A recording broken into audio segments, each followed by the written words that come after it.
ये 2014 में प्रदेश के विधानसभा चुनाव में चुनाव प्रभारी बनकर आए बीजेपी नेता कैलाश विजयवर्गीय पार्टी के लिए लकी साबित हुए।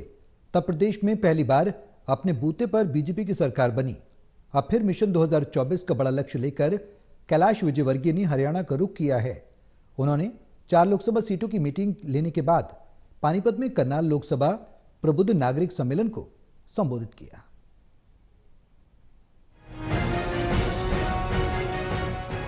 2014 के विधानसभा चुनाव में प्रदेश में चुनाव प्रभारी बनकर आए कैलाश विजयवर्गीय हरियाणा के लिए लकी साबित हुए और पहली मर्तबा हरियाणा में 44 साल बाद बीजेपी की सरकार अपने बूते पर बनी।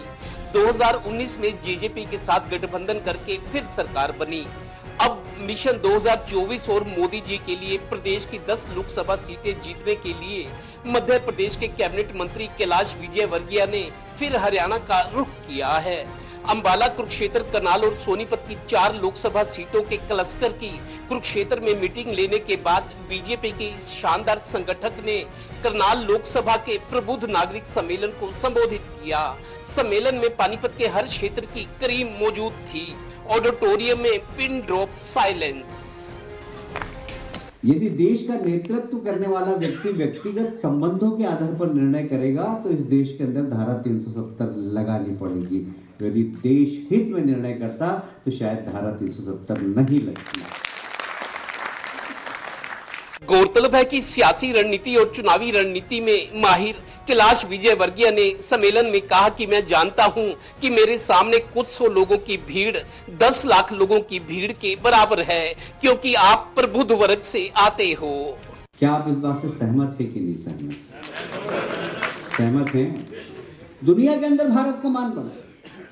यूनाइटेड नेशन में कोई भी विश्व की समस्या हो, अमेरिका ने क्या कहा, रशिया ने क्या कहा, जर्मनी ने क्या कहा, जापान ने क्या कहा, चाइना ने क्या कहा, जब तक भारत ने, मोदी जी ने क्या कहा, तब तक फाइल बंद नहीं होती यूनाइटेड नेशन की। ये भारत की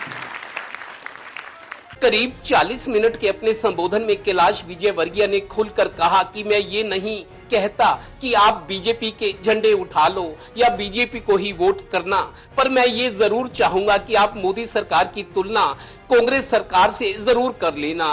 प्रबुद्ध नागरिक सम्मेलन की अध्यक्षता करनाल के बीजेपी सांसद संजय भाटिया ने की। राजनीतिक उपलब्धियों के बजाय सामाजिक संबंधों को ही अपनी पूंजी मानने वाले सांसद संजय भाटिया ने अपने पुराने और पारिवारिक रिश्तों की यादें मंच से यूं साझा की। इन्होंने सारा थाना इकट्ठा कर लिया, सारे मुलाजिम, मतलब मजाक के मूड में आ गए।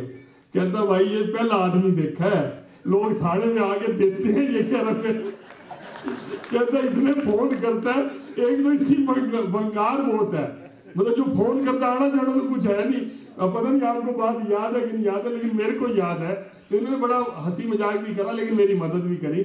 मैं सैनी साहब चाहूंगा, अच्छा बोले, कोई बात, आपका तो आशीर्वाद है। 2000 आप लोग इस बात का अभिनंदन करें कि 2000 लोग पानीपत से अयोध्या के लिए प्रस्थान जरूर करेंगे। अभी थोड़ा सा उस समय हम लोग बता भी देंगे। तो सांसद जी, ये सब हनुमान जी की प्रेरणा से ही आप लोग कह रहे हैं, तो ये पहली बार हुआ। पानीपत के एक बड़े एक्सपोर्टर अशोक गुप्ता मोदी सरकार के काम को यूं देखते हैं। कर्मचारी हैं, वो भी चेक से पेमेंट होके और उसके कारण से ESI PF पूरा एप्लीकेबल हुआ, उनको देने लगे, और उससे जो सोशल बेनिफिट्स वर्कर्स के साथ हुए वो बहुत ही बेटर हुए। बहरहाल प्रदेश में लोकसभा चुनावों का शंखनाद हो चुका है। युद्धों की धरती पानीपत से प्रबुद्ध नागरिक सम्मेलन के साथ ही अब टिकट आने या कटने का भी चरण आ चुका है। अब 2 महीने तक तो जनता ही जनार्दन रहेगी। कैमरामैन राजेश कुमार और सहयोगी टीम पी मल्होत्रा के साथ देवेंद्र कथोरिया, टोटल न्यूज, पानीपत।